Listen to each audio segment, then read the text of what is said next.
السلام علیکم ورحمۃ اللہ وبرکاتہ۔ الحمد للہ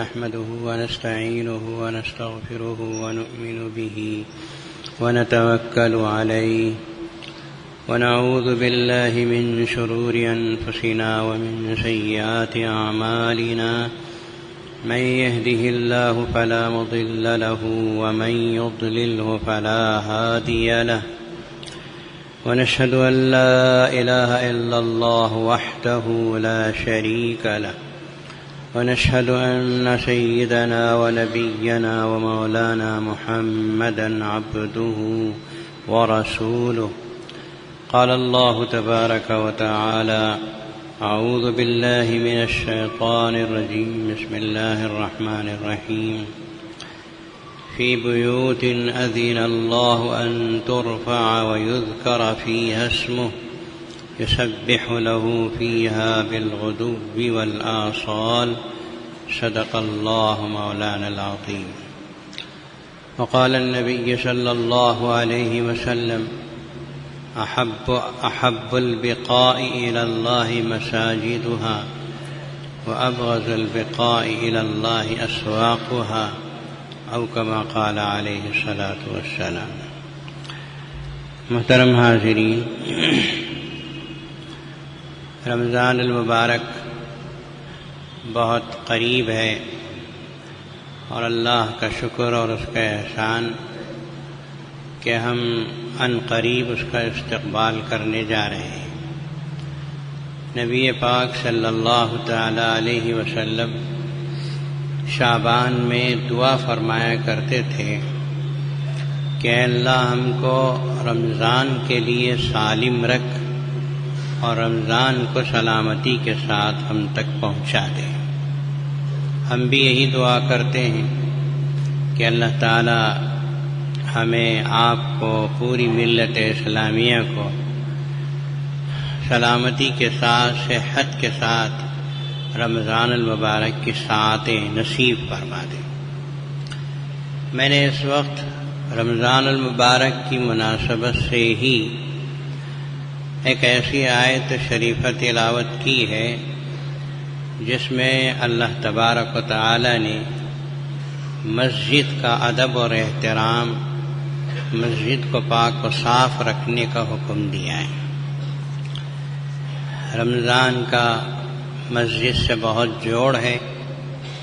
حضور اکرم صلی اللہ تعالی علیہ وسلم نے ارشاد فرمایا، اگر تم کو اللہ سے محبت ہے تو مجھ سے محبت کرو، اور پھر فرمایا کہ اگر مجھ سے محبت ہے تو قرآن پاک سے محبت کرو، اور اگر قرآن پاک سے محبت ہے تو مسجدوں سے محبت کرو۔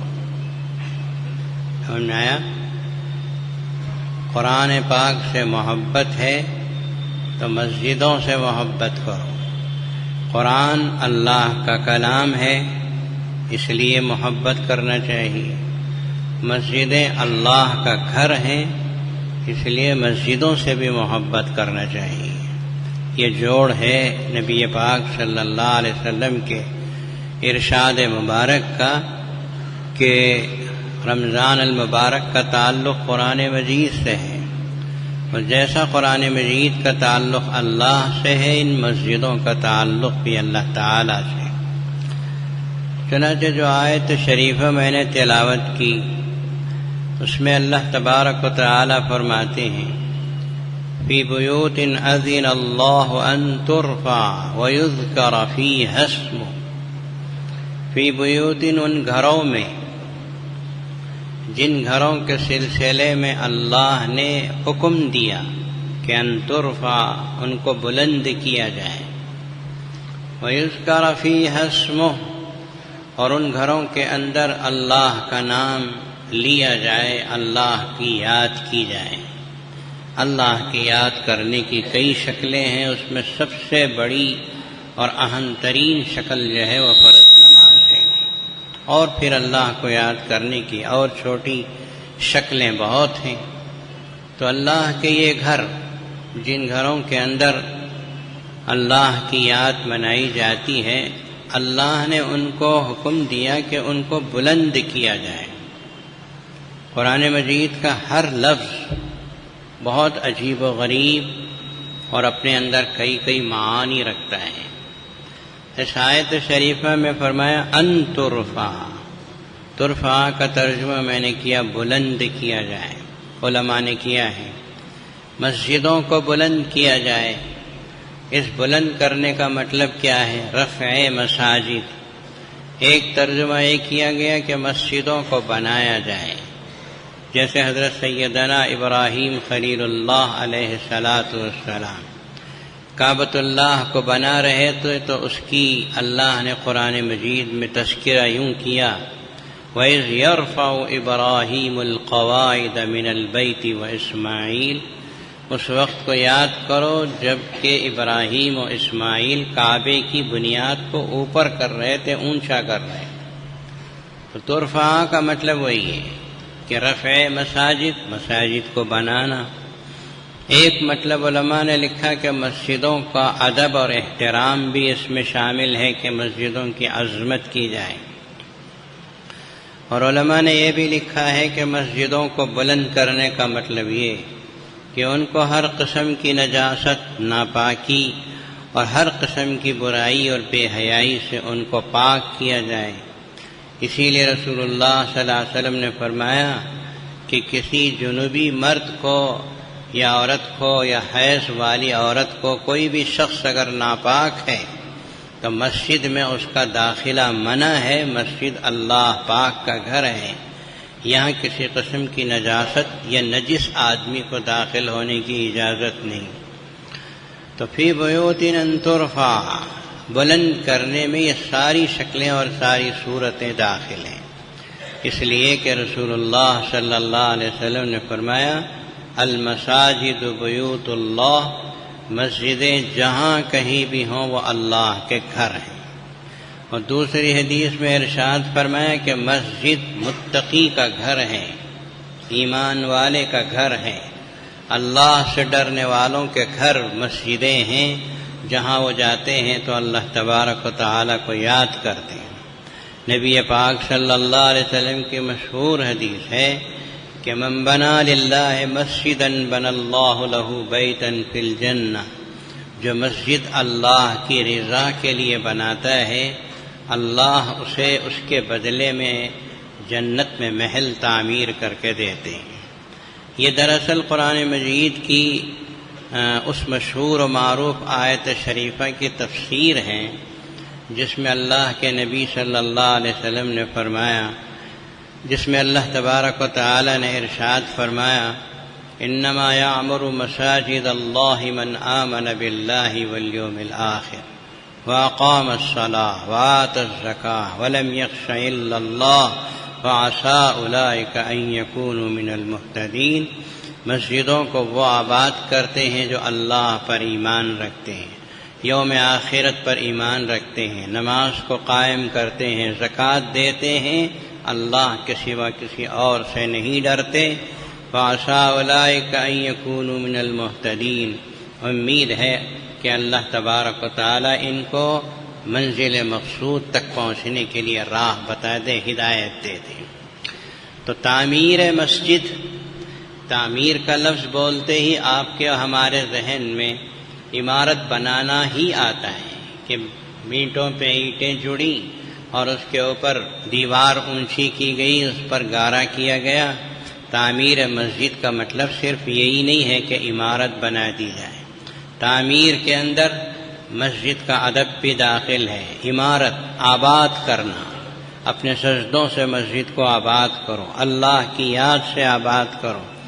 اللہ تبارک و تعالیٰ کا نام جن گھروں میں مسجدوں میں لیتے ہو ان کو پاک و صاف رکھو، ان کے اندر کسی قسم کی نجاست نہ آنی پائے، وہاں کسی قسم کی دنیا کی گفتگو اور باتیں نہ ہونی پائیں، شور و غوغا نہ ہو، آوازیں نہ ہو، چیخ چیخ کر بات کرنا نہ ہو۔ یہ رب العالمین کا بارگاہ ہے، دربار ہے۔ یہ عام جگہوں کی طرح یہاں بھی اگر بازاروں کی طرح گفتگو کرو گے تو پھر اس گھر میں، مسجد میں، اللہ کے گھر میں اور بازار میں فرق کیا رہے گا؟ تو تعمیر مسجد میں یہ ساری چیزیں داخل ہیں کہ بندہ مومن کو مسجد میں داخل ہوتے ہوئے بہت احتیاط سے آنا چاہیے۔ مسجد میں آتا ہے تو دعا کرتا ہے نا، اللہم افتح لی ابواب رحمتک، اے اللہ میرے لیے تیری رحمت کے دروازے کھول دے۔ پہلے درود شریف پڑھیے، پھر اس کے بعد اللہم افتح لی ابواب رحمتک دعا پڑھیے، پھر سیدھا پاؤں مسجد کے اندر رکھ کے داخل ہوئیے۔ اب آپ کے لیے رحمت کے دروازے کھل گئے۔ اپنے کسی غلط عمل سے مسجد میں اللہ کی رحمت کے دروازے کو بند نہ کرو۔ سمجھ میں آیا؟ مسجد میں تو آ گئے، اللہ کی رحمت کے دروازے آپ پر کھل گئے، لیکن اگر مسجد میں بیٹھ کر اگر آپ کی دنیا کی بات کرتے ہیں یا غلط قسم کی گفتگو کرتے ہیں، غیبت کرتے ہیں، جھوٹ بولتے ہیں، یا حلقے بنا کر غلط قسم کی باتیں کرتے ہیں، تو پھر تو اللہ کے گھر میں ہونے کے باوجود اللہ کی رحمت کے دروازے بند ہو جائیں گے۔ معارف القرآن میں حدیث لکھی ہے، نبی کریم صلی اللہ علیہ وسلم نے ارشاد فرمایا، آخر قیامت کے قریب آخری زمانے میں کچھ لوگ ایسے آئیں گے کہ جو مسجدوں میں داخل ہوں گے اور مسجدوں میں حلقے بنا کر 2-4 آدمی وہاں، 2-4 آدمی وہاں، 2-4 آدمی وہاں جمع ہو کے بیٹھیں گے اور دنیا کی گفتگو کریں گے، اپنے کاروبار کی گفتگو کریں گے، اپنے خاندان کے جھگڑوں کی شکوے شکایتیں کریں گے۔ حضور اکرم صلی اللہ تعالی علیہ وسلم نے ارشاد فرمایا، ایسے مسجد میں داخل ہونے والوں کی اللہ کو ضرورت نہیں ہے۔ آیا تو ہے اللہ کے دربار میں، باتیں کر رہا ہے باہر کی، اللہ کے دربار میں بیٹھا ہے اور باتیں کر رہا ہے باہر کی، یہ تو انتہائی غلط بات ہے۔ کیوں؟ اس لیے کہ رسول اللہ صلی اللہ علیہ وسلم نے فرمایا، مسجد اللہ کی مجلس ہے۔ مسجد میں داخل ہو گئے، یوں سمجھو آپ اللہ کی مجلس میں داخل ہو گئے۔ جب اللہ کی مجلس میں آ گئے تو اللہ کی بات کرو یا اللہ کے رسول کی بات کرو یا اللہ کی عبادت کرو، بس۔ اس اپنی زبان سے کسی قسم کی بیہودہ گفتگو یا دنیاوی گفتگو یا اور کوئی چیز جو حرام میں ہو، جیسے غیبت اور جھوٹ اور چغلی وغیرہ ہے، ایسی چیزوں سے مسجد کے اندر مشغول رہنا مسجد کے لیے بہت بے ادبی والی بات ہوگی۔ پھر اسی طرح مسجدوں کے اندر کسی قسم کی نجاست کا لانا، مسلمان تو تصور نہیں کرتا کہ مسجد میں نجاست لائے، لیکن حدیث ہے اس لیے میں بیان کرتا ہوں۔ آپ کے علم میں لائے بغیر، آپ کے علم میں آئے بغیر آپ کے کپڑوں میں کوئی نجاست لگی ہوئی ہو اور آپ اگر داخل ہو گئے تو ظاہر ہے کہ آپ اس کی زد میں آ جائیں گے، اس لیے بہت محتاط رہنا چاہیے۔ رسول اللہ صلی اللہ علیہ وسلم نے ارشاد فرمایا، جب مسجد میں کوئی نجس چیز لائی جاتی ہے، کوئی نجاست لائی جاتی ہے یا آ جاتی ہے تو مسجد ایسا سکڑتی ہے، سمجھے؟ کوئی نجس چیز جب مسجد میں آتی ہے یا لائی جاتی ہے تو مسجد ایسا سکڑتی ہے جیسے کہ رسول اللہ صلی اللہ علیہ وسلم نے مثال دی، جیسے آگ کے لگنے سے انسان کے جسم کا چمڑا سکڑتا ہے۔ کبھی موقع ملا دیکھنے کا؟ نہیں ملا تو ہاتھ چراغ میں رکھ کے دیکھ لو کس طرح چمڑا سکڑتا ہے۔ جس طرح چمڑا سکڑتا ہے آگ کے لگنے سے، اس طرح مسجد سکڑتی ہے، اس لیے کہ مسجد اس لائق نہیں ہے کہ اس میں کسی قسم کی نجاست لائی جائے۔ حضرت سیدنا عمر فاروق رضی اللہ تعالیٰ عنہ ارشاد فرماتے ہیں کہ نبی پاک صلی اللہ علیہ وسلم نے ایک مرتبہ دیکھا کہ ایک شخص آئے مسجد میں، تھے صحابی ہی ہیں، مسجد میں آئے تو وہ پیاز اور لہسن کھا کر تشریف لائے تھے، ان کے منہ سے بو آ رہی تھی۔ نبی کریم صلی اللہ علیہ وسلم نے ان کو مسجد سے باہر کر دیا، مسجد نبوی سے باہر کر کے جنت البقیع کی طرف بھیج دیا کہ تم وہاں جاؤ، وہیں سے نماز پڑھو، اس لیے کہ مسجد میں فرشتے بھرے ہوئے ہوتے ہیں۔ اور مسلمان خود بھی ہیں، جو نماز پڑھنے کے لیے آتے ہیں کسی کے منہ سے بو آ رہی ہو اور کسی کے منہ سے لہسن کی اور پیاز کی بدبو آ رہی ہو تو سب سے پہلے تو فرشتوں کو تکلیف ہوتی ہے، اور فرشتوں نے آپ کا کیا بگاڑا کہ آپ اسے تکلیف دے رہے ہیں؟ پھر دوسرا مسلمانوں کو تکلیف ہوگی، مسلمان کو تکلیف دینا اسلام میں حرام ہے، کسی بھی مسلمان کو ایذا پہنچانا اسلام میں جائز نہیں ہے، حرام ہے۔ تو یہ کھا پی کر اس طرح تمہارا آنا درست نہیں، تو پیاز اور لہسن کی بات ہی مت رکھو۔ حضور اکرم صلی اللہ علیہ وسلم کے اس ارشاد مبارک کا مطلب یہ ہے کہ آدمی کسی بھی قسم کی بدن پہ گندگی لے کر یا منہ میں بانس لے کر مسجد میں آنا نہیں چاہیے، آتا بھی ہے تو مسواک ہے اس کے ذریعے سے پوری صفائی ستھرائی کر کے آئے، یہاں آ کر کسی مسلمان کو تکلیف نہ پہنچائے اپنی بو کے ذریعے سے۔ بعض لوگ مثلا اگر کسی کو ناگوار گزرے تو معاف کریں، بعض لوگ بیڑی سگریٹ پھونکتے ہیں، پھونکتے اتنی عادت ان کو ہو جاتی ہے کہ اگر آپ ان کے بازو میں نماز کے لیے کھڑے ہو جائیں تو بس نماز کا تو خدا ہی حافظ، اللہ ہی حافظ۔ اس طرح کی صورتحال ہونے نہیں دینا چاہیے۔ چلیے آپ سگریٹ پیتے ہیں، بیڑی پیتے ہیں، ہماری دل سے دعا ہے کہ اللہ آپ کی سگریٹ اور بیڑی چھوڑا دے، آمین بولو، چھوڑا دے۔ اب آدمی کو چاہیے کہ اگر اپنی اس ضرورت کو پوری کرتا ہے تو فوراً اسی وقت میں منہ کو صاف کرے تاکہ منہ کے اندر وہ بدبو کا مادہ بیٹھے نہیں، صاف ستھرا ہو جائے۔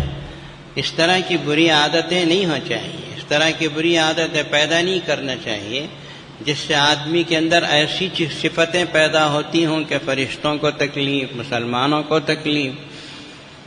یہی سب چیزیں رسول اللہ صلی اللہ علیہ وسلم کی اس حدیث مبارک میں داخل ہیں جس میں حضرت عمر فاروق رضی اللہ تعالیٰ عنہ نے فرمایا کہ پیاز و لہسن کھانے والے کو اللہ کے نبی نے مسجد سے نکال دیا اور فرمایا کہ بھئی جس کو پیاز و لہسن کھانا ہے، کھانا ہی ہے، تو وہ اچھی طرح پکا کے کھائے، جب پک جاتا ہے تو اس کی بو زائل ہو جاتی ہے، اس کا فائدہ حاصل ہو جاتا، بو ختم ہو جاتی۔ بعض لوگوں کو کچی پیاز، کچا لہسن پسند ہے، تو ایسے لوگوں کو صاف ستھرا کر کے مسجد میں آنا چاہیے۔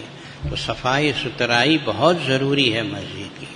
اما عائشہ صدیقہ رضی اللہ تعالی عنہا فرماتی ہیں رسول اللہ صلی اللہ علیہ وسلم نے ارشاد فرمایا کہ آپ نے حکم دیا، حضرت عائشہ فرماتی ہیں کہ رسول اللہ صلی اللہ علیہ وسلم نے حکم دیا کہ مسجدوں کو بناؤ اور انہیں پاک و صاف رکھو۔ اب آپ دیکھو مسجدیں لوگ بناتے ہیں بہت شاندار، پاک صاف ستھری، فلاں وہ سنگ مرمر وہ سب رہتا ہے، 4 مہینے 5 مہینے میں تو بہت مسجدوں کی افتتاح میں گیا ہوں، پھر جب 4-6 مہینے کے بعد دیکھتے ہیں تو چاروں طرف وہاں نشان، وہاں گندگی، وہاں وہ ہاتھ کی گندگی، وہاں مٹی، وہاں دھول۔ مسلمان بناتے تو ذوق و شوق سے ہیں لیکن مینٹیننس نہیں کرتے ہیں۔ اصل تو وہی ہے صفائی ستھرائی، پاک و صاف رکھنا اسلام میں بے حد ضروری ہے۔ حضرت عائشہ رضی اللہ عنہا فرماتی ہیں کہ رسول اللہ صلی اللہ علیہ وسلم نے حکم دیا مسجدیں بناؤ اللہ کی خوشی کے لیے اور ان کو صاف و ستھرا رکھو۔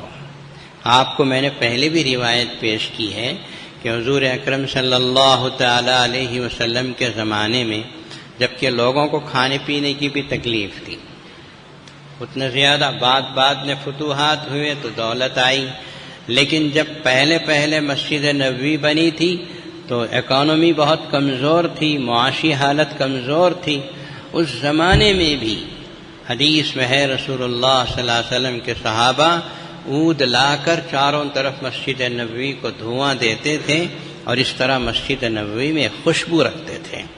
اب اگر کوئی عود کا دھواں دینے لگے تو لوگ کہیں گے یہ عود دان معلوم ہوتا ہے، عود لگا رہا ہے۔ بھئی عود کا دھواں دینا تو رسول اللہ کی سنت ہے۔ حضور اکرم صلی اللہ علیہ وسلم کے زمانے میں مسجد نبوی کو عود کا دھواں دیا جاتا تھا۔ میں نے اس سے پہلے بھی کہا ہے، بعض لوگوں نے اس وقت دھواں دیا بھی، 4 دن کے بعد پھر تھک کے بیٹھ گئے۔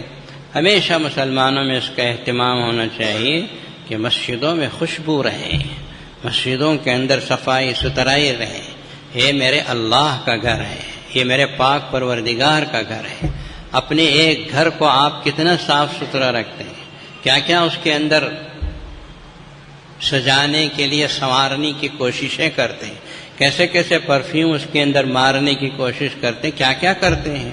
تم سب مل کر ایک مسجد کو خوشبودار نہیں بنا سکتے، اچھا نہیں رکھ سکتے۔ یہ تو بڑی فضیلت کی چیز ہے، بہت فضیلت کی چیز ہے۔ حضور اکرم صلی اللہ علیہ وسلم کے زمانے کی ایک بات حضرت انس رضی اللہ تعالیٰ عنہ نے روایت فرمائی۔ حضرت انس رضی اللہ عنہ فرماتے ہیں کہ ایک عورت تھی، غالباً ذرا عمر رسیدہ بھی تھی، تھوڑا سا دماغ بھی اس کا ویسے ہی تھا، مسجد کو ہمیشہ جھاڑتی تھی، صاف ستھرا کرتی تھی، ہمیشہ مسجد میں صفائی ستھرائی کا خیال کرتی تھی۔ کوئی کچرا پڑا ہے اسے پھینک دیا، کوئی صاف کر دیا، دیواریں پوچھ دی۔ نبی پاک صلی اللہ علیہ وسلم اسے دیکھتے تھے، اور پھر ایک بار ایسے ہوا کہ دوسرے دن وہ عورت نظر نہیں آئی، تو اللہ کے نبی نے پوچھا، ارے بھی وہ مسجد کے جھاڑنے والی کہاں گئی؟ کہا گیا، یا رسول اللہ، کل رات کو اس کا انتقال ہو گیا، کل رات کو اس کا انتقال ہو گیا۔ ہم نے آپ کو تکلیف نہ ہو اس لیے اطلاع نہیں دی، رات کو اس کی تدفین کر دی۔ اب ایک معمولی جھاڑنے والی عورت کے لیے امام الانبیاء صلی اللہ علیہ وسلم تھکے جاتے ہیں سارا دن کام کر کے، آپ کو کیوں باہر بلایا جائے؟ اس لیے صحابہ کرام نے سوچا ہم ہی اس کی تدفین کر دیں، اس لیے کہ تدفین میں جلدی کرنا چاہیے۔ تدفین میں اب لوگ تو 24 گھنٹے گھر میں میت رکھ کے بیٹھتے ہیں، یہ اسلامی روایات کے خلاف ہیں۔ جتنا جلد ہو سکے میت کی تدفین میں جلدی کرنا چاہیے۔ صحابہ کرام تو مزاج رسول کو سمجھے ہوئے تھے، انہوں نے رات کو اس کی تدفین کر دی، اللہ کے نبی کو جگایا نہیں تاکہ آپ کو تکلیف نہ ہو۔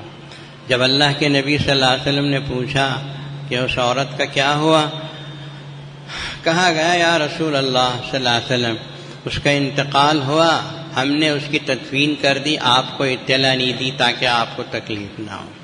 تو پیغمبر خدا صلی اللہ علیہ وسلم نے ارشاد فرمایا، ایسے کسی مسلمان کا انتقال ہو تو مجھے ضرور اطلاع دیا کرو۔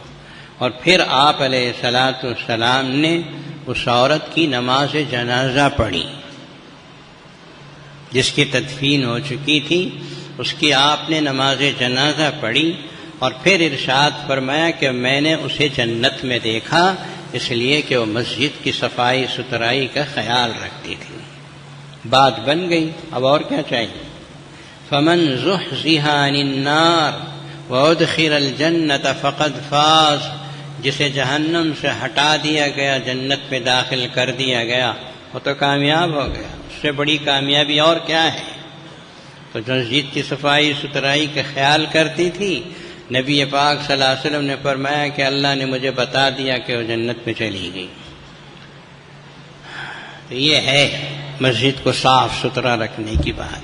اب تو صورتحال کچھ الگ ہے، لوگ جو ہے کہیں کچرا مسجد میں دیکھتے ہیں تو بجائے اس کے کہ اللہ کی محبت میں خود ہی جھک کر اس کو اٹھا دیں، پاک کر دیں، پوچھتے ہیں کہ اس مسجد کا متولی کون ہے، اس مسجد کا سیکریٹری کون ہے، کون ہے جھاڑنے والے کون ہیں، فلاں کون ہے، فلاں کون ہے۔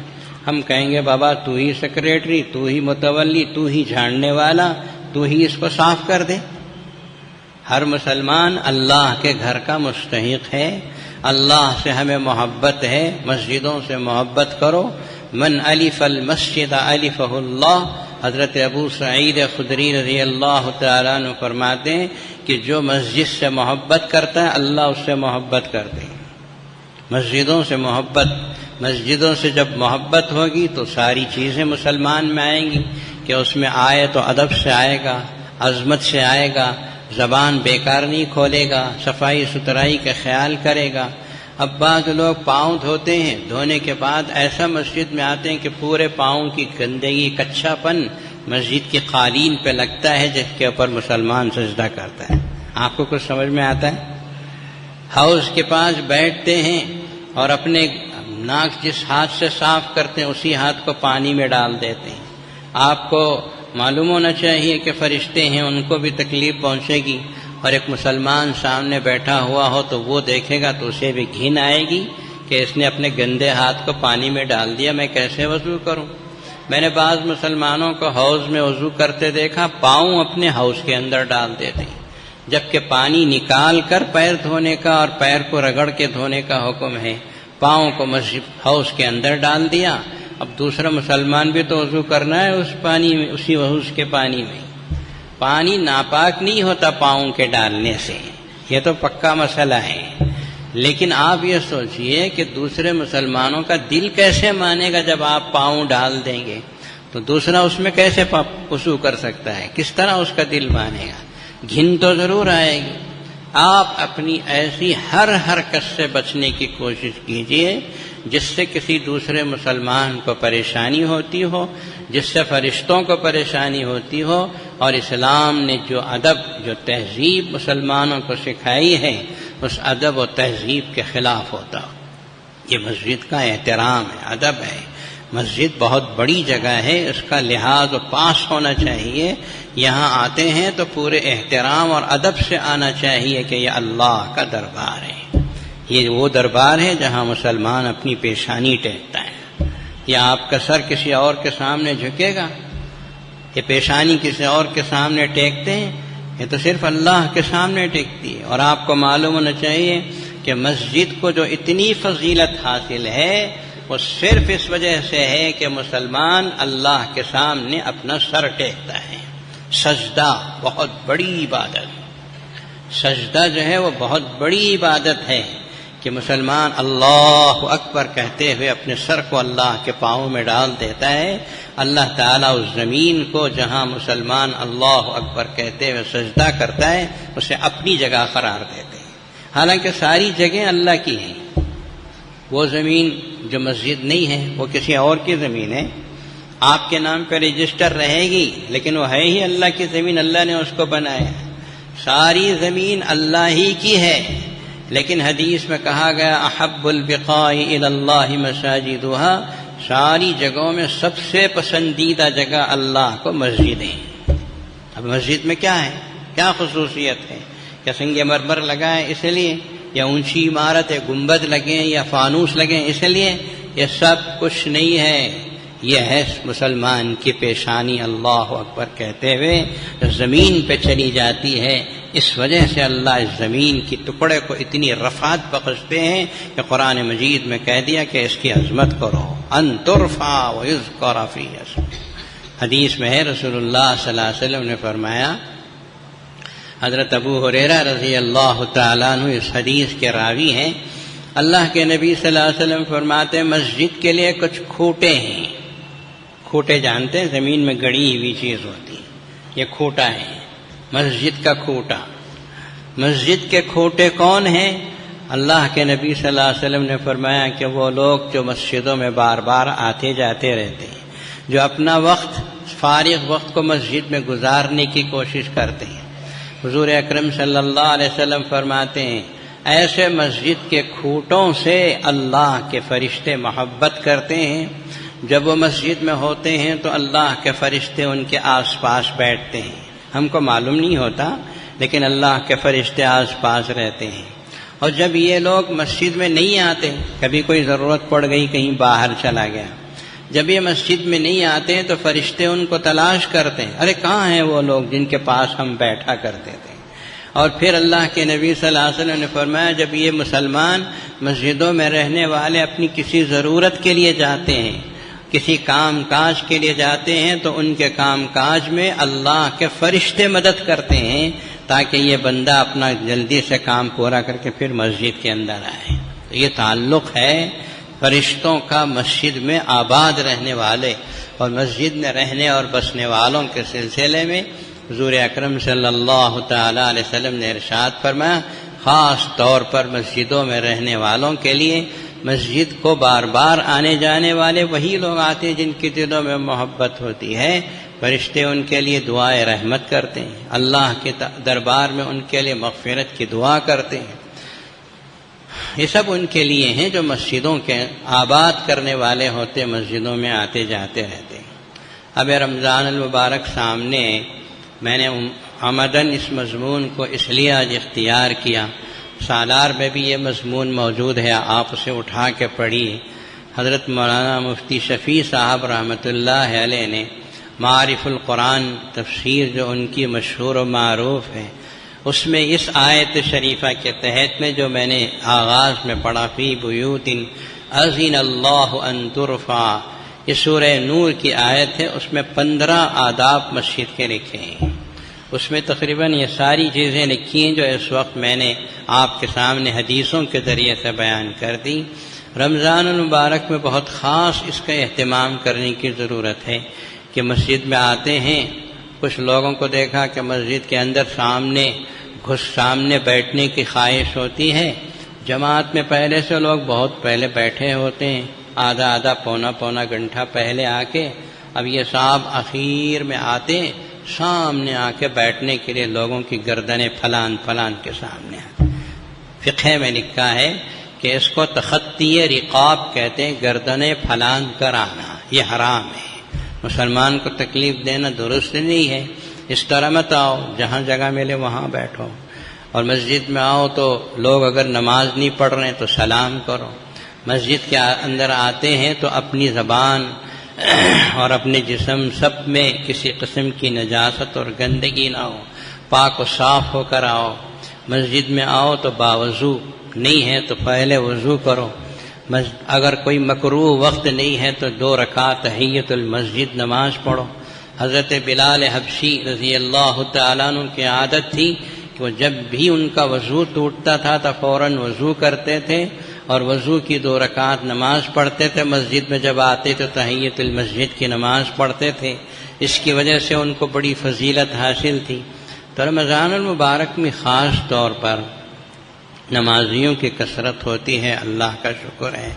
اس وقت پر آنے والے نمازیوں کو اس بات کا خاص خیال رکھنا ہے کہ مسجد میں ادب اور احترام ہو، روزے میں کسی قسم کی ایسی ویسی بات اپنی زبان سے نہ نکلے، جھگڑے نہ ہوں، اور پھر افطار کے بعد کھانے پینے کی چیزوں کو تقسیم کرنے میں ہنگامے ہوتے ہیں۔